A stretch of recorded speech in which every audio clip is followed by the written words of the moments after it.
नहीं कर पाएंगे और ना उनके पास कोई सॉफ्टवेयर है, ना कोई प्लानिंग है, ना कोई संजीदा भी नहीं है। कोई संजीदा नहीं है, कोई संजीदा नहीं है। जब SIR का सर्वे शुरू होगा तो सिर्फ अपील आएगी, ये तंजीम की तरफ से अपील, वो तंजीम की तरफ अपील, ये मस्जिद से ऐलान होगा, वो मदरसे से ऐलान होगा, बस हो गया काम। हमको फिक्र है, हमने वादा किया, फिक्र है। ये लड़ाई हमारे मुखालिफ जो शहर के अंदर दूसरी जो पार्टियां जिनके खिलाफ हम चुन कर आए, जिनके खिलाफ हम हारे, एक दूसरे के खिलाफ हारे, उनसे नहीं है। और उनको तो कल भी कोई लेना देना नहीं था आपसे, और आज शहर ने साथ देना। बोलते ना गांव के आगे राव की चलती नहीं, आप साथ रहो, कितना भी बड़ा राव आ जाए हम लोग लड़ेंगे। आवाम तैयार रहे, पेपर लेकर आवाम तैयार रहे, ये हमारी अपनी कोशिश है। और हमने कॉरपोरेशन के इलेक्शन में ही आवाम को बेदार करने की शुरुआत की थी और वादा किया था कि कॉरपोरेशन के इलेक्शन के बाद में हम लोग आवाम की मदद करेंगे, हेल्प करेंगे। और इसीलिए हम लोग पूरे शहर में हेल्पलाइन सेंटर हम लोग शुरू कर रहे हैं। और सबूत के तौर पर 2002 की वोटर लिस्ट की यादी हम लोगों को बहुत जरूरी है। और वोटर लिस्ट की यादी 2000 की ढूंढना, उसको तलाश करना आज सबसे बड़ा इम्तिहान अगर शहर के आवाम के सामने, हमारे सामने है, तो 2002 की यादी हम लोगों को तलाश करना है, जिसमें हमारे वालिदैन के नाम हो, हमारे अपने नाम हो। अगर 2003-4 के बाद हमारे बच्चे की पैदाइश हुई तो उनके वालिदैन के नाम जरूरी है। ऑनलाइन ढूंढने की कोशिश की जा रही है या यादी पुरानी ढूंढने की कोशिश की जा रही है, लेकिन उसके अंदर भी बहुत दुश्वारी आ रही है, बहुत तकालीफ का सामना करना पड़ रहा है शहर की आवाम को। अब 20-25 साल का डिफरेंस हो गया 2002 में और अभी तक। अब जो हुड़कों में रहा करते थे वो चले गए हजार खोली में। 2002 में हुड़कों की यादी में नाम अभी रहने चले गए हजार खोली। जो हजार खोली में रहा करते थे वो चले गए आजाद नगर। तो घर तब्दील हो गया, एड्रेस तब्दील हो गया, अनुक्रम नंबर तब्दील हो गया, इपिक नंबर तब्दील हो गया। इस तरीके से पूरी तरीके से बिखर चुकी है। और आज हम जा रहे हैं, आज हमारे नए एड्रेस के हिसाब से यादी आज की यादी में हमको मिलेगा, 2002 की यादी में आज ये उड़कों में हमारा नाम नहीं मिल पाएगा। हमने 2002 की यादी, जो उस वक्त का असेंबली हल्का 73 था, हमने उसका सॉफ्टवेयर बनाया पार्टी की तरफ से। और वो सॉफ्टवेयर हम जहां जहां सेंटर हमारे ओपन हो रहे हैं, वो सॉफ्टवेयर हम लोग उस यादी का सॉफ्टवेयर दे रहे हैं, ताकि यहां पर बैठकर आप लोग सरनेम से, आप लोग घर नंबर से, आप लोग शनाख्ती कार्ड से या एड्रेस से आप लोग उसको तलाश कर सकते हैं, सर्च कर सकते हैं, ताकि आपको फौरी तौर पर वो सामने नजर आ जाएगा कि फला जगह हम रहते थे, फला हमारा नंबर है, फला यादी नंबर है, अनुक्रम नंबर है, इपिक नंबर है। और फौरी तौर पर वो प्रिंट आपको मिल जाएगी और आपको उसको हिफाजत से रखना है शहर की आवाम के लिए। और ये सॉफ्टवेयर ऐसा नहीं बना कि सिर्फ हुड़को कॉलोनी और हीरापन्ना कॉलोनी की यादी मिलेगी, ऐसा नहीं है। आप इस सॉफ्टवेयर से, इस हेल्पलाइन सेंटर से आप आजाद नगर का भी नाम ढूंढ सकते हो। हमने पूरे शहर की यादी का सॉफ्टवेयर तैयार किया है, ना कि कोई एक इलाके का नहीं किया है। ये जरूरत इस बात की है। अब हमारे पास वक्त बहुत कम बचेगा, ईद के बाद बहुत कम वक्त बचेगा। और इलेक्शन कमिश्नर ऑफ इंडिया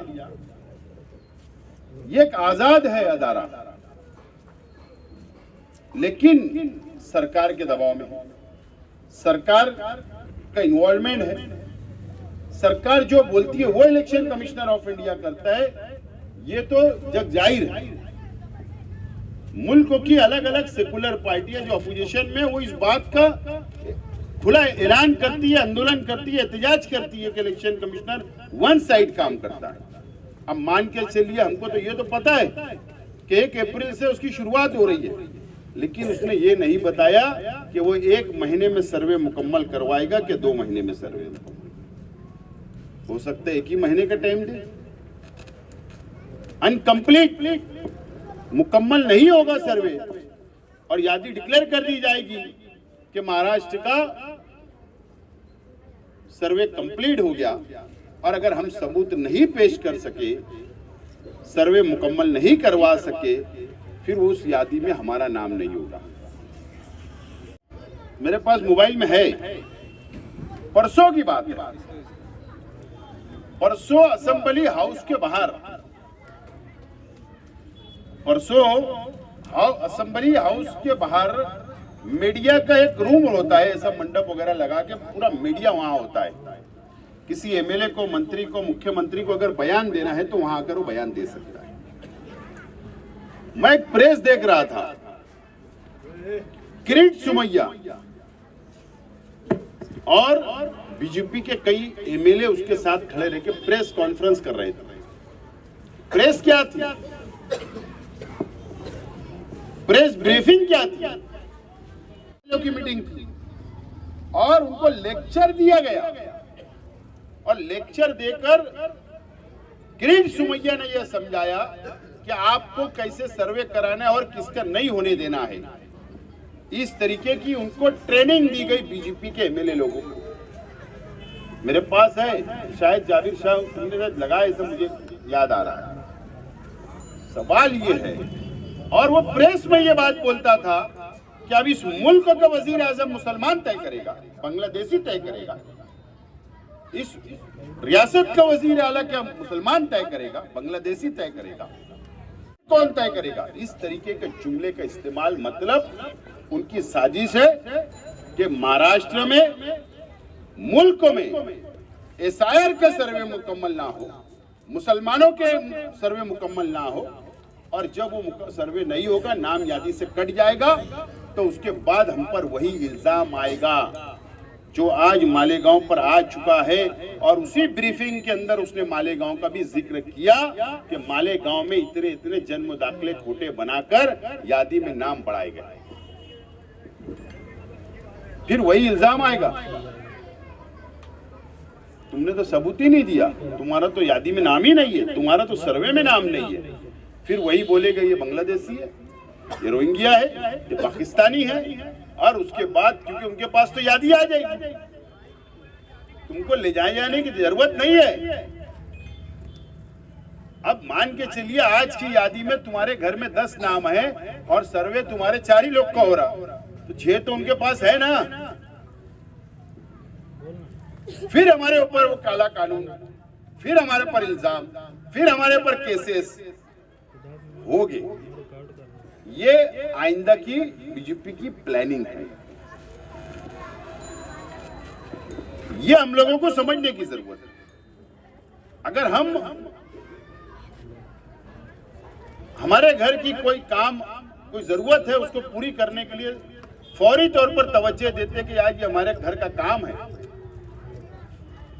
तो मैं आपसे अपील करता हूं कि आपको अभी से बेदार रहना है और पहले ये काम को तरजीह देना है। और इसके ऊपर हम लोगों को घर के एक एक फर्द का, एक एक आदमी का, एक एक औरतें का, एक एक बच्चों का सर्वे कराना हम लोगों को बहुत जरूरी है। एक बच्चा उसके लिए लगा देना। इसीलिए आज देखो इलेक्शन हो जाता है, हर सियासी पार्टी वादों की खैरात बांटती है, वादे कर लेती है, वोट ले लेती है, भूल जाती है, लेकिन हमने ये मुद्दा छोड़े नहीं।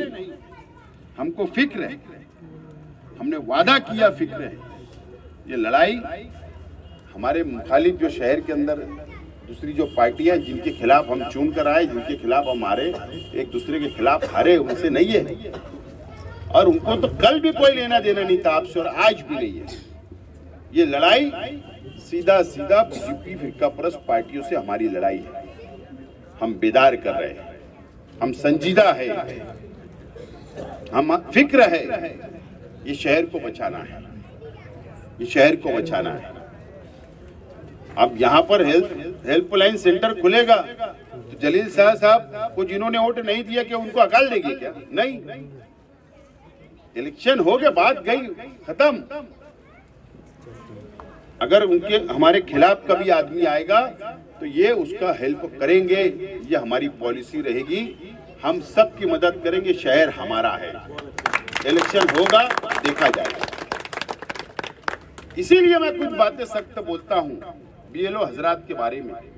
ठीक है ना, सियासत करते रहेंगे ना, ये लड़ाई हमारी नहीं, आपस की नहीं है, सामने से है। इसलिए एक होकर एक प्लेटफार्म पर कौम के लिए हम लोगों को ये लड़ाई को आगे बढ़ाना है और इसके लिए हमको संजीदा होना है। मैं दुलिया गया था 2 दिन पहले, वहां के बच्चे फिक्रमंद थे, कोई आगे नहीं बढ़ रहा था, मैंने ऐलान करके आया मैं उनको सॉफ्टवेयर बना कर दे रहा हूं, यानी धुलिया शहर का वहां मतलब मैं अगले हफ्ते आता हूं, वहां पर सेंटर खोलो, वहां भी मदद करूंगा। और ये सॉफ्टवेयर मैं चैलेंज से बोलता हूं, मालेगांव में हमारे मुखालिफ में कोई भी सियासी पार्टी या तंजीमें नहीं कर पाएंगे और ना उनके पास कोई सॉफ्टवेयर है, ना कोई प्लानिंग है, ना कोई संजीदा भी नहीं है। कोई संजीदा नहीं है, कोई संजीदा नहीं है। जब एसआईआर का सर्वे शुरू होगा तो सिर्फ अपील आएगी, ये तंजीम की तरफ से अपील, वो तंजीम की तरफ अपील, ये मस्जिद से ऐलान होगा, वो मदरसे से ऐलान होगा, बस हो गया, काम खत्म, जिम्मेदारी अदा। अगर मुखलिस हो तो आज से काम शुरू करो, हम भी कर रहे हैं, आप भी करो, ये शहर हमारा है, लेकिन सियासत इसमें नहीं होना चाहिए, ये मैं चाहता हूं। ये लड़ाई बहुत बड़ी लड़ाई। उसके बाद अभी ये नहीं होगा तो तुम्हारा अभी जनगणना का सर्वे हो रहा है, उसका भी प्रोग्राम डिक्लेयर हो रहा है। एसआईआर खत्म होगा, जनगणना होगा 25 साल के बाद। 2011 में हुआ था, नहीं, हाँ 2011 में हुआ। अब जनगणना का सर्वे हो रहा है। अब तुम्हारा पहले 2 टप्पे में सर्वे होता है जनगणना। पहले आएगा सर्वे करने वाला, आपका मकान आरसीसी का है, आपका मकान लोड बेरिंग है, आपका मकान डंडा पटाई का है, आपका पतरे का है, उसका सर्वे होगा। उसके बाद प्रॉपर्टी कितनी है पहले वो सर्वे होने वाला है कि शहर में, मुल्क में, रियासत में कितने मकानात है, इसका सर्वे होगा फर्स्ट। और उसके बाद दूसरे टाइम जब सर्वे करने आएंगे, फिर आपके पास वो, उनके पास वो डाटा रहेगा, फिर आएंगे, फिर उसके अंदर कितने आदमी रहते हैं, कितनी औरतें रहती है, कितने बच्चे रहते हैं, एसी है या नहीं है, फ्रिज है या नहीं है, ये भी सर्वे होगा। ये जनगणना का होगा। उसके बाद इस देश के अंदर हम कोई भी फिगर नहीं बोल पाता। फाइनल हिंदुस्तान की आबादी कितनी है कोई नहीं बोल पाता। कोई 125 करोड़ बोलता, 140 बोलता, कोई 150 बोलता। लेकिन यह सर्वे जब होगा उसके बाद इस मुल्क की आबादी तय होगी कि इस मुल्क में इतनी आबादी है। जब वो सर्वे होगा तो हम तो डिमांड कर रहे हैं, अपोजिशन पार्टियां, हम भी डिमांड कर रहे हैं कि तुम जो सर्वे करने जा रहे हो वो सर्वे के अंदर तुम जात का कॉलम डाल दो, मजहब का कॉलम डाल दो कि मेरा मजहब क्या है। लेकिन नहीं डाल रही है सरकार। सरकार अगर वो डालेगी तो इस मुल्क में यह भी तय होगा कि मुसलमानों की आबादी इस मुल्क में कितनी है। वो छुपाना चाहते हैं। वो OBC, SC, ST, VJNT, schedule caste, schedule tribe, ये सब डालेंगे, लेकिन वो जात का कॉलम डालने चुप रहे, डर रहे हैं। लेकिन डिमांड तो हो रही है कि जात का कॉलम आ जाने दो ना। एकदम तय हो जाएगा इस मुल्क में कि कौन से धर्म के, कौन से मजहब के लोग कितने हैं। तो ये सर्वे और अभी शुरुआत पीछे होने वाली है। आमतौर में हम लोग डरते हैं कि नाम ही नहीं बताते, नाम छुपा लेते। क्या जरूरत है? अपना पक्का घर है तो पक्का ही बोलो ना, कच्चा है तो कच्चा ही बोलो। घर में 5 बच्चे तो 5 ही बच्चे बोलो, जो है वो बोल दो। उसमें कोई छुपाने उपाने की जरूरत नहीं होती, मेरा ऐसा मानना है। क्या होने वाला है कि सरकार हमारा घर चलाती है, कि चूल्हा हमारा जलता है तो सरकार के दम पे जलता है क्या? अरे हम कमाते, हम खाते, हम घर बनाते, हम प्लाट लेते, हम अपने बच्चों को तालीम देते, सब कुछ फैसिलिटी हम अदा करते, सरकार को तो हम टैक्स देते हैं, हर चीज का टैक्स देते हैं। तो छुपाने की, कई लोग बोल देते अरे ये इतना मत बताओ, अरे ये मत बताओ, क्या वजह? सब सच बताना पड़ेगा। तो ये सब सर्वे होगा, उसके बाद पार्लियामेंट का और उसके बाद असेंबली का हल्का बंदी होगी। याद रखना मेरी बात, मैं तुमको आगे की बातें बता रहा हूं, जो मुझे दिखता है, समझता है सियासी तौर पर, वो बोल रहा हूं। आगे फिर पार्लियामेंट हल्का होगा, हल्का बंदी होगी। हमारा पहले जेडएम कांदोड़े, हरिशंकर मालेस, हमारा एसटी, उधर तो आदिवासी भाई चुनकर आते थे पार्लियामेंट हल्का। बाद में हमारा पार्लियामेंट हल्का धुलिया मालेगा हुआ। अब बीजेपी ये करेगी, जब सर्वे मुकम्मल हो जाएगा, तो अब क्या हुआ कि यहां से कांग्रेस की सीट चुनकर आ गई और मुसलमानों ने मालेगांव और धुलिया और ये हल्के के अंदर मिला के तकरीबन, जहां तक मैं मानता हूं कि 3.25 लाख वोट, तकरीबन या 3 लाख मुसलमानों ने वन साइड वोट मार दी, बीजेपी की सीट हार गई। वो हल्का बंदी जब करेंगे तो हो सकता है धुलिया और मालेगांव को अलग कर देंगे, खत्म। बीजेपी की सीट ऐसे पूरे मुल्क के अंदर किया जाएगा और इतनी बम्पर मेजॉरिटी से चुनकर आने की कोशिश की जाएगी कि फिर हमारे खिलाफ फिर काले कानून बनेंगे। असेंबली में भी हो सकता है ऐसा ही हो कि अभी 10, 12, 15 मुसलमान चुनकर आते महाराष्ट्र में एमएलए, ऐसा उसको काटा जाएगा। हो सकता मालेगांव 114, 115 को 3 कर दे, 2 असेंबली हल्के 3 हो जाए। हो सकता आधा तोड़कर धुलिया तक भिड़ा दे, इसको आधा तोड़कर इधर भिड़ा दे, गए। तो इस तरीके से ये सब जो सर्वे हो रहा है, ये तमाम ही चीजें 2029 से पहले फाइनल होने वाली है। 2029 से पहले सब फाइनल हो जाएगा और 2029 के बाद से इस देश के अंदर हिंदू राष्ट्र की शुरुआत होगी। ये आज शेख आसिफ बोल रहा, कल मर जाएगा, मेरा जुमला याद रखना। लेकिन बेदारी कोई नहीं ला पा रहा, एक प्लेटफॉर्म पे हम नहीं आ पा रहे। आज भी हम अलग अलग बटे हुए, आज भी हम सियासी इख्तिलाफ, आज भी मसलकी इख्तिलाफ, आज भी बिरादरी का इख्तिलाफ, आज भी व्यापार में इख्तिलाफ, कंपटीशन चल रहा है। हम आपस में बटे हुए। इस बारे में कोई संजीदा नहीं हो रहा, इस बारे में कोई बोलने की ताकत नहीं रख रहा। सरकार से डरने का काम होता। ये तमाम ही चीजें कौन बोलेगा, कौन समझेगा? तो ये बातें जो बेदारी है, ये शहर को अभी समझने की जरूरत है। और शहर के साथ साथ अब हमारे आसपास इतराफ में जहां भी रिश्तेदार, ताल्लुकात, दोस्त अहबाब है, उनको बोलिए कि इसके ऊपर थोड़ी फिक्र करने की जरूरत है।